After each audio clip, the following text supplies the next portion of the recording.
Witnesses are staying anonymous. They're terrified of threats and bullying. It's a very neutral and interesting pair for what she doesn't know they have. And again, they have. Blake Lively is reportedly struggling to keep her composure after a fearless Hollywood journalist released a revealing expose that peeled back layers of her public image. The revelations have left fans and insiders stunned, marking one of the most intense moments of her career. What seemed like a simple magazine illustration quickly turned into a calculated takedown wrapped in glossy design. Blake has faced backlash before, but this time the criticism has pushed her reputation into truly dangerous territory, one that could have lasting consequences. Now the Hollywood Reporter has seemingly outed the two actresses' names. They're pretty much being bullied to as TMZ's now reporting. Of course witnesses are staying anonymous. They're terrified of threats and bullying. Now this smells like Blake's PR team trying to spin why they're not coming. It all began with the Hollywood Reporter's February 22nd cover, which featured a dramatic illustration of Blake launching a slingshot at Justin Baldoni. The imagery captured public attention instantly, turning a private legal feud into a theatrical spectacle reminiscent of a medieval standoff. If the intention was to make her appear foolish or out of touch, the mission succeeded. Instead of projecting strength, the artwork froze Blake in an absurd moment that many now view as symbolic of how far this entire controversy has spiraled. Justin was too huggy or whatever the heck, or said she was sexy. None of this warrants this. And you still have to atone for what you did. She goes in and there's a lot of Twitter complaints, some of which, 2 or 3 of them are horrid and shouldn't be there, but some of them are spot on. Her team quickly fired back, labeling the cover sexist and claiming it reinforced negative stereotypes about outspoken women. But critics argued that calling everything sexist when things go wrong doesn't strengthen a case, it simply distracts from the real issues at hand. Rather than focusing on presenting new facts or evidence, Blake's camp turned to outrage, hoping public sympathy would carry them through. Yet instead of gaining support, they became the target of online irony, with audiences mocking how someone known for promoting empowerment seemed unable to handle criticism herself. A lot of comments that she puts in here that you're just like, why would you want to take over someone's movie? The outfits in this end are so out of touch. No, we don't want to watch bullies like Blake. I found that incredibly telling. Hidden in a little footnote, her protection that, well, you know, I was told they were lawfully obtained. Yikes. Big yikes. And that was only the beginning. The Hollywood Reporter article went beyond the satirical cover, diving deeper into the roots of the dispute. It touched on Justin Baldoni's personal beliefs and the values behind his project, hinting that the situation may have been blown out of proportion. In response, Blake's team resorted to deflection. They shifted attention toward attacking the publication itself, accusing it of bias and unfair coverage. But without solid evidence or new documentation, their reaction came across as emotional rather than factual. There's not a shred of evidence to support it. Really? Because of the way he is culturally with his religion. I want to go through some of these pieces because, hear me out, here it is. So, from the outset, the feud's been framed as the newest chapter in Hollywood's ongoing fight for gender equality. They seemed to expect blind public loyalty, but that strategy only made the cracks in their argument more visible. Analysts noted that this would have been the perfect moment for Blake to step back and recalibrate, but instead, she chose to double down and dig even deeper. That decision backfired when she brought Baldoni's religious background into the discussion, a move that changed the conversation entirely. The article reframed his behavior not as malicious, but as misunderstood, forcing people to question whether Blake's version of events had been filtered through Hollywood's overly reactive culture. Even before It Ends With Us, Baldoni wasn't afraid to interject elements of his religion on the set. He did talk about his religion a lot, says a source, on 5 Feet Apart. This had shades of Scientology, but with less of the prominence and people hovering at the times. I think that's being mean. Nothing I've done makes it anywhere near the criminal accusations and things that Scientology does. Blake Lively may think they have the upper hand. Sources say she has no idea what's coming regarding her battle with Justin Baldoni. Instead of acknowledging any nuance, Blake returned to familiar tactics, playing the victim and dismissing alternative perspectives. But audiences have grown weary of the routine. Every public statement from her team now feels like a frantic attempt at control, exposing how much this scandal has damaged her credibility. Rather than earning the respect she continues to demand, Blake has unintentionally revealed a pattern of denial and avoidance. The more she fights public scrutiny, the more she becomes the very center of it, turning her efforts to escape attention into the main headline itself. Yeah, it's a little bit more pro-Blake than I think the reality is, but it is more neutral than most Hollywood trade pieces I've seen, and it brings in something much more interesting, which is this leap of faith. Team Justin has not given up, and they are being incredibly aggressive because Brian Friedman is doing his job. This is what he does.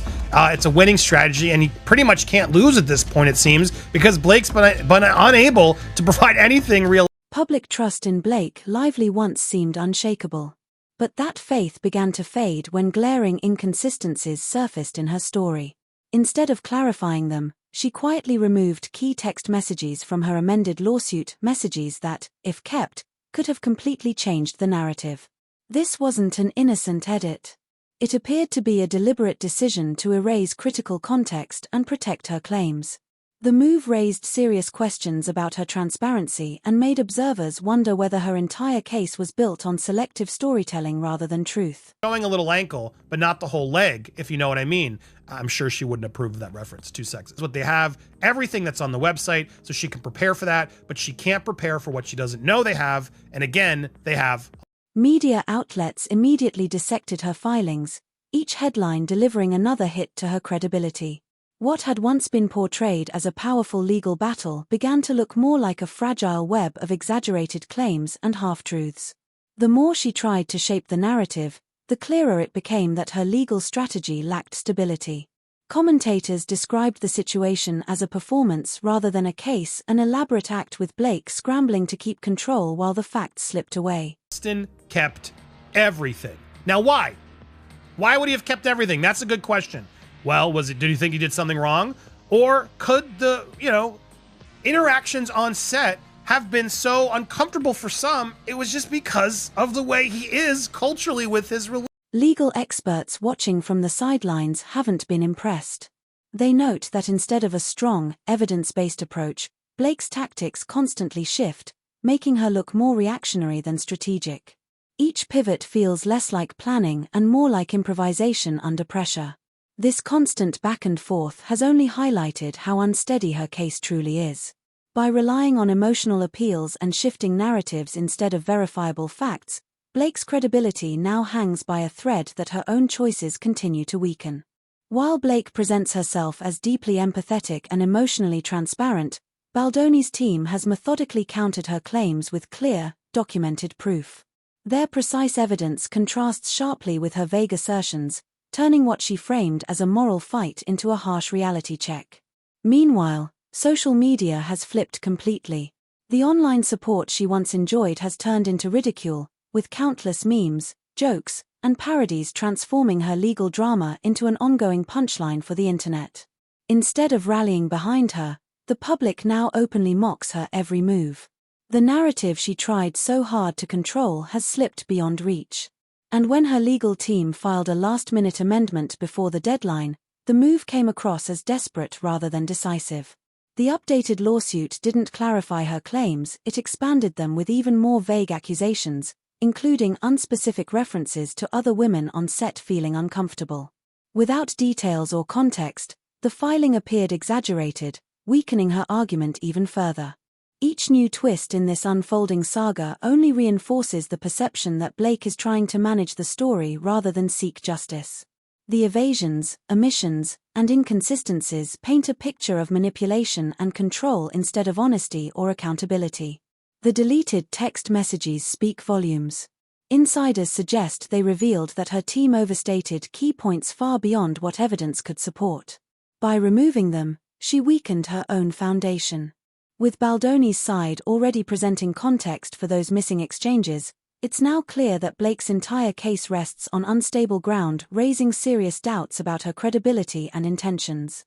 After a close examination of the amended complaint, observers immediately noticed a significant number of missing messages compared to the original filing. Legal analysts were quick to suggest that this wasn't a clerical mistake but a deliberate attempt to conceal evidence that might weaken Blake Lively's case. The disappearance of those texts raised doubts about the strength of her allegations and implied that her legal team feared the contradictions that full disclosure might reveal. Analysts argued that this selective editing of key communications reflected a growing insecurity about the credibility of her claims. Meanwhile, Justin Baldoni's defense responded with precision and confidence. Guided by his attorney, Brian Friedman, known for his assertive courtroom style, the defense countered each accusation with documented proof, including verified texts, emails, and call logs obtained lawfully through subpoena.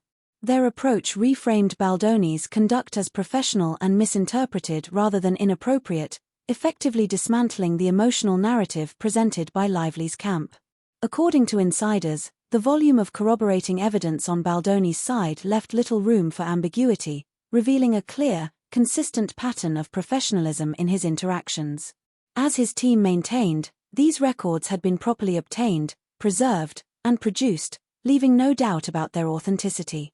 In stark contrast, Lively's explanations grew increasingly defensive, at times citing cultural differences to justify her discomfort. Yet critics noted that what she described as misconduct often aligned with Baldoni's naturally expressive, open demeanor, a reflection of his cultural and personal warmth rather than any improper intent. While some colleagues described his approach as supportive and encouraging, others viewed it through a narrower lens, highlighting how miscommunication and personal bias can distort perception. Still, Lively's tendency to conflate cultural misunderstanding with wrongdoing only deepened public skepticism toward her claims.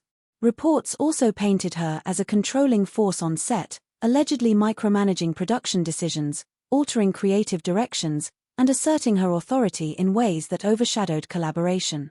Her amended complaint, once seen as an effort to clarify, increasingly appeared to be a strategic attempt to rewrite the record and sanitize her involvement.